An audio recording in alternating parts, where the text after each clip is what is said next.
¿Qué tal? Bienvenidos a mi informe de esta semana, bienvenidos a la Casa Blanca. Muchas cosas están pasando en Estados Unidos.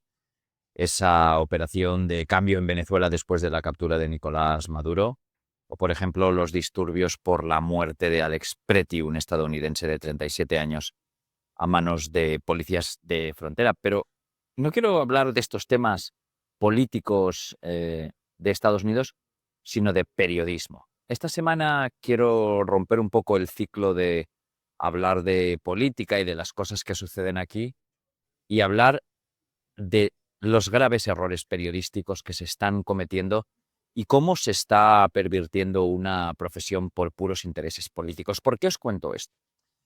Desde luego, uno de los grandes intereses para cualquier español en cualquier sitio del mundo en los últimos días ha sido ese accidente de tren en el que han muerto de momento 45 personas.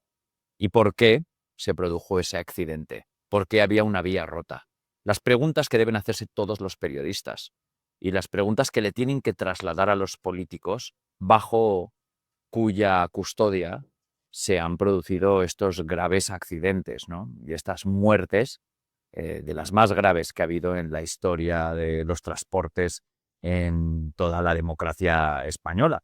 Uno de los accidentes más graves que se recuerdan de transporte de tren en toda Europa. Bien, yo llevo días compartiendo mis impresiones sobre ese accidente y sobre lo que está sucediendo en torno a él y hasta dónde la labor del periodismo es seguir haciendo preguntas hasta que se responda por parte del gobierno con todos los detalles que se tengan. Para mí es la conducta normal de cualquier periodista, esté en España o esté fuera. También es importante que los periodistas sigan insistiendo al poder hasta que rinda cuentas. No es hacer al poder sentirse bien, sentir que está dando todas las explicaciones, como ha sucedido recientemente en una entrevista en televisión española al ministro de Transportes, Óscar Puente, cuando, tras ser entrevistado durante casi una hora por la presentadora de las mañanas de la tele pública, dice, así sí que da gusto, ¿no? Para mí eso es uno de los grandes fracasos del periodismo, ¿no? Que un político, que alguien en el poder te adule porque les ha hecho sentir muy bien en una entrevista. Claro, hay que recordar que quien le hace esa entrevista es una de las firmantes del famoso manifiesto en contra del golpismo mediático y judicial, una de las grandes renuncias del ejercicio de periodista de la historia de la democracia española, una forma de apuntar por parte de un colectivo de periodistas a otros compañeros que sí estaban haciendo su trabajo, de nuevo por ser incómodos con el poder. Porque esos periodistas, y este es uno de los orígenes de los males que estamos viendo ahora, se dedican a señalar, salen del armario y empiezan a apuntar directamente a aquellos otros compañeros que sí que están haciendo su labor, que están desvelando en aquel punto como el ministro de Transportes de aquella época, José Luis Ábalos, era sospechoso de conductas bastante dudosas. Está en prisión en este momento, preventiva, pero prisión al fin y al cabo. Y ahí ya varios periodistas empiezan a denunciar, oh, es que hay un golpismo mediático y judicial. No se contentan solo con criticar a otros periodistas, también critican y atacan a los jueces. Pero bueno, esa es otra. Está claro que de la mano de este gobierno de coalición, de diversos intereses de este gobierno de coalición, desde el partido que ocupa la presidencia y la mayoría de ministerios, el socialista, a esa coalición de partidos alrededor de Sumar, Podemos, etcétera, etcétera, los independentistas que les apoyan en el poder, hay un interés claro de que cualquier grave crisis pase a segundo plano.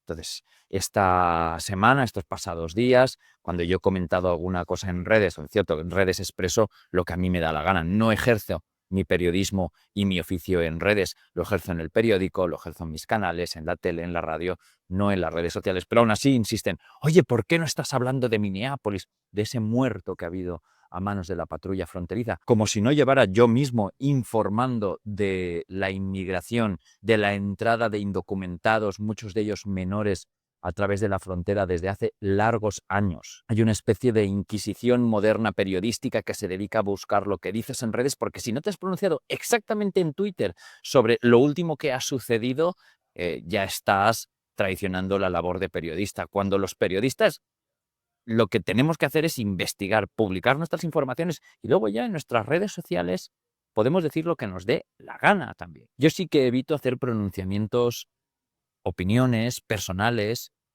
muy obvias sobre asuntos de los que no tengo conocimiento y de los que no he investigado. A mí me parece que los periodistas que en grupo, en colectivo, administran un derecho fundamental de la sociedad, que es el derecho a estar informada para tomar decisiones, tiene que guardarse de expresar opiniones muy obvias, muy patentes, que condicionen aquello de lo que informa.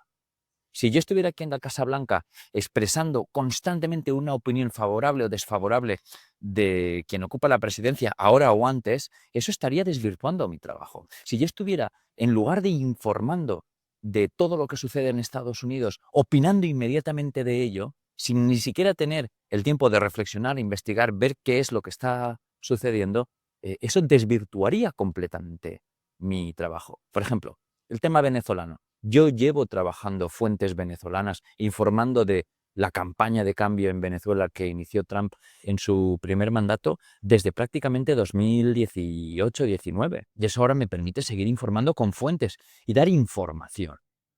Y esto que está sucediendo con la policía de fronteras desplegada en Estados Unidos merece también ver cuál es la investigación de lo que sucedió y hablar efectivamente, como se ha hablado en el ABC, de que es un abuso, lógicamente, obviamente, que policías de frontera en cualquier situación maten a ciudadanos estadounidenses, o a inmigrantes indocumentados o lo que sea. No se puede matar a nadie a tiros en la calle. Está habiendo investigaciones y, desde luego, el derecho a portar armas está protegido en este país, como lo está el derecho a expresarse libremente y a manifestarse. De eso no hay ninguna duda. También hay que dar los detalles, lo que la Casa Blanca responde y qué es lo que el presidente Trump, que ya está rebajando la tensión y que ya dice que quiere una investigación completa y exhaustiva, va a acabar diciendo.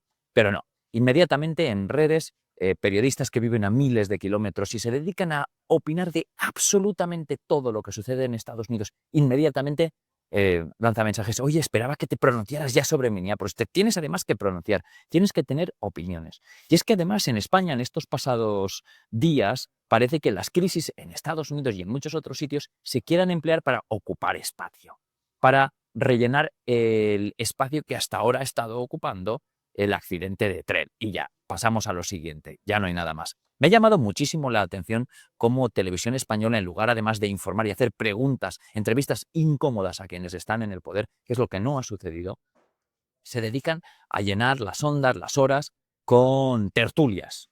Tertulias de comentaristas que opinan sobre el accidente de tren sin tener los mimbres y el conocimiento para ello. Hemos llegado a ver en tertulias en Televisión Española, en la televisión pública, gente que dice que es que las ruedas del tren son cuadradas o que los trenes chocan contra las vías y por eso se producen los accidentes. Cosas absurdas. Yo entiendo que son errores y no quiero apuntar a nadie, pero el hecho de que alguien pueda ir en directo en la televisión pública, la que pagamos todos, a decir algo semejante sin tener el tiempo para reflexionar y evitar decir estas cosas, pues es bastante llamativo. Y ahora se produce esta especie de moderna inquisición en la que te tienes que estar pronunciando de todo lo que sucede en todo momento y tener una opinión lista para absolutamente todo. Es crear del oficio de periodista una gran tertulia. Y eso es una barbaridad. Y eso es un fracaso colectivo del oficio de periodista. Yo quiero reivindico que los periodistas tienen que conducirse con imparcialidad, con equidistancia, que es una palabra que ha quedado denostada por una especie de periodismo activista que cada vez se va imponiendo más desde los extremos. Yo he trabajado en muchas redacciones y lo sé, soy consciente. El periodismo, sobre todo, se ejerce por parte de gente que es de izquierdas. Esto es un hecho. Es mayoritario en todos los países, aquí en Estados Unidos también. Pero hay que hacer un esfuerzo para dejar la ideología fuera cuando se ejerce una profesión que, aunque no esté colegiada, afecta a la estabilidad de todo un sistema democrático. Aquí en Estados Unidos, muchas redacciones, la mayoría, prohíben a sus periodistas militar activamente cuando ejercen el oficio de periodista. Está penado con despido objetivo el ir a manifestaciones o firmar manifiestos. Recordemos, hay periodistas en España, a centenares, que firmaron aquel oneroso, bochornoso manifiesto contra el golpismo mediático y judicial. para mayor gloria de quienes lo propusieron. Pero desafortunadamente en España se ha instalado esto de hacer periodismo activista. Cualquier periodismo con adjetivos es un fracaso. Incluso periodismo ciudadano, un fracaso. Periodismo concienciado, un fracaso. Periodismo feminista, ecologista, no debería serlo. Uno puede escribir opiniones, análisis desde ese punto de vista, pero a la hora de informar de hechos, todo eso es un fracaso del periodismo. ¿Y a qué me lleva esto? A que incluso con este accidente y con otras crisis que está habiendo internacionales, como la represión de Irán, que está provocando muertos a centenares, ha habido medios en España y en otros países, aquí en Estados Unidos también, aunque no de forma mayoritaria, que han preferido hacerse eco de una forma mucho más prominente de acusaciones, pues por ejemplo, contra Julio Iglesias. Aquello en un diario español justificó un despliegue informativo masivo, con decenas de informaciones, podcasts, vídeos, para algo que ni siquiera estaba judicializado. Yo esto lo puse en un tuit, puse un comentario sobre que me parecía una exageración y bueno, pues varios profesionales de ese medio salieron a criticarme, a atacarme y bueno, a recriminarme el hecho de que tuviera esta opinión sobre esa cobertura. Están en su derecho, como yo estoy en mi derecho de tener una opinión sobre el gremio y sobre cómo lo que hacemos de forma colectiva puede dañar a esta profesión. Creo que esa tendencia de determinados medios y periodistas de ser abanderados de causa provoca eso. Provoca también errores de criterio, a mi entender. Errores en que se da una prioridad mayor atención a acusaciones de tipo sexual a un cantante de 82 años que a la muerte de cientos de activistas o que ahora a un accidente de tren. Yo recuerdo perfectamente que ese medio, el diario.es, el día en que se archivó la denuncia puesta contra Julio Iglesias por falta de competencia, abrían con esa noticia cuando todavía estaba contándose el número de muertos en el accidente de tren. A mí esto, personalmente, me parece un error de criterio, pero bueno, están en su derecho de publicar lo que quieran y hacer lo que sea, como yo estoy en mi derecho de tener una opinión sobre cómo debe ser el ejercicio del periodismo. Y de nuevo, esto son opiniones mías sobre el sector. Yo procuro, cuando informo de algo, otro tipo de opiniones, guardármelas y procurar, sobre todo, que de cualquier manera no afecten el ejercicio de mi labor. Yo puedo tener una opinión sobre Trump ahora, sobre Biden antes, sobre Obama, sobre quien sea, pero es muy importante que un periodista no deje que eso condicione cómo escribe sobre ellos. Y es muy importante que traslademos la información como es, porque si no, se provocan distorsiones.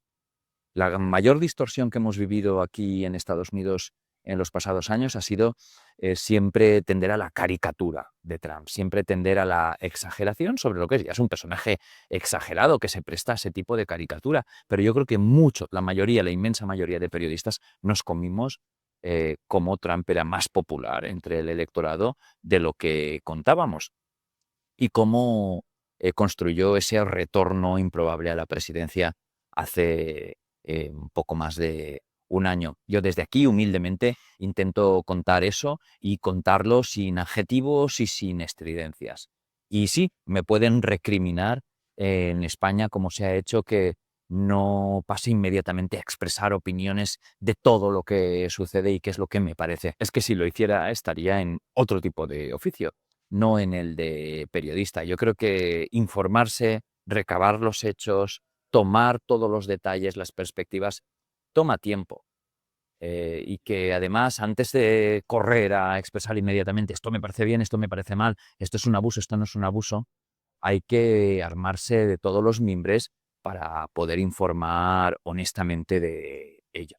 Y por cierto, de esos asuntos de los que os hablaba, más impacto ha tenido aquí, obviamente, lógicamente, el accidente de tren que ha habido en España, que esas acusaciones contra Julio Iglesias. Y está claro que tuvo eco aquí el asunto de las acusaciones contra Julio Iglesias, pero la falta de judicialización y el hecho de que sea algo todavía muy abierto, lo paró ahí, desde el punto de vista de los medios de Estados Unidos. Desde luego, sí se sigue siguiendo con mucho interés ese grave problema del accidente de tren en España y las causas que lo han podido provocar. Porque además este es un país en el que la alta velocidad en tren en España ha sido un referente durante muchísimo tiempo y cualquier tipo de accidente de este tipo, aparte de las víctimas mortales, se sigue con muchísimo interés y para ver cómo se pueden aplicar lecciones aprendidas, sobre todo en cuanto a mantenimiento de infraestructuras. Y bueno, sencillamente me quedo con eso. Yo creo que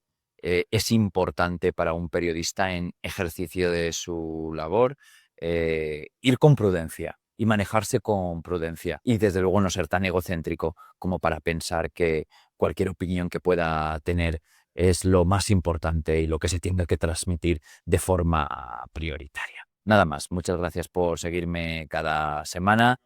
Seguiré aquí al tanto de lo que suceda en la Casa Blanca y de todas las noticias que Trump nos vaya dando, que desde luego son muchas y desde luego siempre muy polémicas.